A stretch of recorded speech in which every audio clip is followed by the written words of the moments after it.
Super India news TV में आपका स्वागत है। मैं हूं राजेश आर्य। आइए देखते हैं आज का विशेष समाचार। पश्चिम एशिया में चीन का बढ़ता दखल। चीन की चाल पर वैसे तो भारत की नज़र है।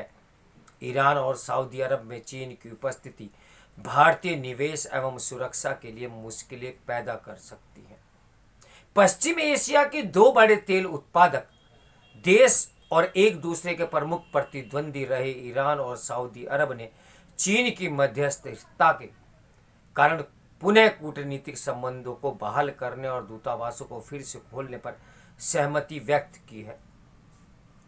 मालूम हो कि दोनों देशों के बीच तनाव वर्ष 2016 में तब प्रारंभ हुआ था जब सऊदी अरब में शिया धर्मगुरु निम्न अल निम्न के साथ 47 लोगों को आतंकवाद के आरोप में फांसी पर चढ़ा दिया गया था। उस घटना के बाद ईरान में जबरदस्त विरोध हुआ तथा प्रदर्शनकारी सऊदी अरब के दूतावास में घुस गए। उसके बाद ईरान और सऊदी अरब के बीच व्यापार, निवेश और सांस्कृतिक संबंध खत्म हो गए। फिर दोनों देशों ने एक दूसरे देशों में अपने दूतावासों को बंद कर दिया। सऊदी अरब और ईरान दोनों ही पश्चिम एशिया के ताकतवर देश हैं और क्षेत्रीय प्रभुत्व के लिए वर्षों से एक दूसरे के खिलाफ प्रत्यक्ष या परोक्ष रूप से लड़ रहे हैं।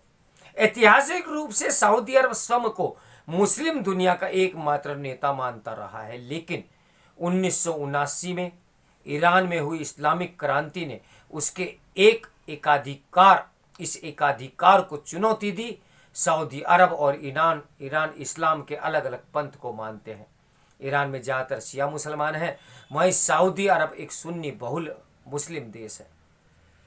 ये धार्मिक विभाजन दूसरे पश्चिमी एशियाई देशों में भी दिखता है, जहाँ सुन्नी और शिया मुसलमानों के अलग अलग समूह हैं। धार्मिक समूहों में बटे पश्चिम एशिया के कुछ देश समर्थन के लिए ईरान की तरफ देखते हैं और कुछ सऊदी अरब की तरफ। जाहिर है कि सऊदी अरब ईरान के इस संघर्ष को पश्चिम एशिया की स्थिरता के लिए समाप्त करने की आवश्यकता थी, क्योंकि यह न सिर्फ दोनों देशों के लिए बल्कि क्षेत्रीय शांति के लिए भी नुकसानदेह साबित हो रहा था। पश्चिम एशियाई क्षेत्र में चीन की दिलचस्पी रातों रात नहीं बढ़ी है। अपने वैश्विक भूमिका में विस्तार के लिए चीन कई अंतर्राष्ट्रीय योजनाएं चला रहा है।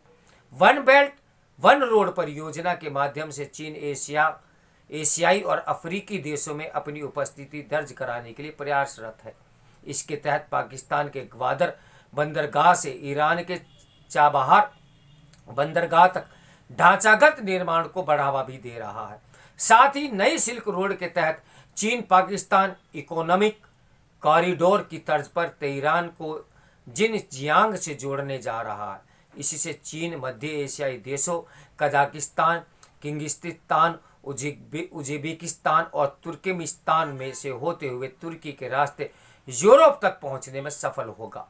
पश्चिम एशिया में चीन की बढ़ती भूमिका ने अमेरिका और रूस के लिए खतरे की घंटी भी बजा दी है।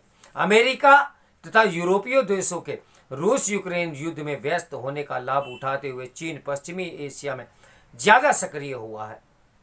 ईरान तथा सऊदी अरब के बीच शांति समझौता कराकर चीन ने वैश्विक जगत में अपनी विश्वसनीयता बढ़ाने का भी प्रयास किया है। भारत के प्रथम दृष्टिकोण से ईरान तथा सऊदी अरब समान रूप से महत्वपूर्ण हैं। हाल के वर्षों में पश्चिम एशियाई देशों में खासकर खाड़ी देशों के साथ भारत ने अपनी सांस्कृतिक एवं व्यापारिक साझेदारी का विस्तार भी किया है।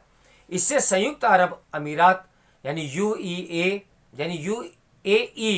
के साथ व्यापक आर्थिक साझेदारी समझौता भी शामिल है। ईरान का चबहार बंदरगाह भारत के लिए बहुत महत्वपूर्ण है। इसके द्वारा भारत को महत्वपूर्ण परियोजना नॉर्थ साउथ ट्रांसपोर्टर कॉरिडोर संचालित होती है। वहीं सऊदी अरब भारत के लिए राजनीतिक तथा व्यापारिक रूप से भी बहुत महत्वपूर्ण है। भारत ने इस समझौते का स्वागत तो किया है, लेकिन दोनों देशों के बीच संबंध बहाली नहीं, अपितु पश्चिम एशिया में चीन की उपस्थिति ने भारतीय नेतृत्व को सशंकित करने का काम भी किया है। भारत का पश्चिमी एशियाई देशों से खास रिश्ता रहा है। पश्चिम एशिया के देशों में बड़ी संख्या में प्रवासी भारतीय भी रहते हैं, जो हर साल लगभग 35 से 40 अरब डॉलर भारत भेजते रहते हैं, जबकि चीन नागरिकों की उपस्थिति इस क्षेत्र में काफ़ी कम है। भारत में बड़ी संख्या में मुस्लिम समुदाय की आबादी है, जिस कारण भारत पश्चिमी एशिया के बीच नैसर्गिक साझेदारी संभव है। वहीं चीन की उइगर मुसलमानों के प्रति दमनकारी नीति तथा इस्लाम के प्रति असंतुलित व्यवहार उनको इस क्षेत्र का सहज साझेदार बनाने में अड़चन पैदा कर सकता है। पाकिस्तान और श्रीलंका में चीनी हस्तक्षेप के बाद बिगड़ते आर्थिक हालात को देखते हुए सभी देश सशंकित हैं। ऐसे में ईरान में चीन की उपस्थिति भारतीय निवेश एवं सुरक्षा के लिए मुश्किलें पैदा कर सकती हैं। भारत की मध्य एशिया तक जाने वाली पहुंच भी बाधित हो सकती है। चीन की तालिबान से वार्ता चल रही है।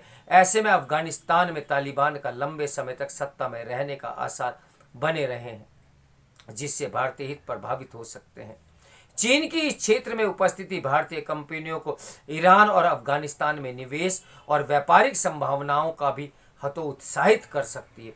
यद्यपि ईरान सऊदी अरब की संधि के जरिए रूस तथा अमेरिका को पीछे छोड़कर चीन ने अपनी वैश्विक भूमिका प्रदर्शित की है, जिसके द्वारा चीन वैश्विक समुदाय का भरोसा जीतने का प्रयास तो कर ही रहा है, परंतु अभी यह अनुमान नहीं लगाया जा सकता कि इस संधि के बाद पश्चिम एशिया की भू राजनीति में कितनी स्थिरता आएगी।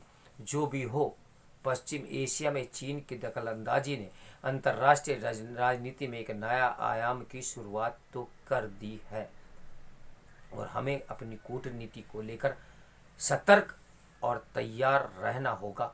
यही एक उपाय है। तो मेरे साथ बने रहे सुपर इंडिया न्यूज़ टीवी के ब्रेकिंग न्यूज़ के लिए। नमस्कार, मैं हूँ राजेश आर्या।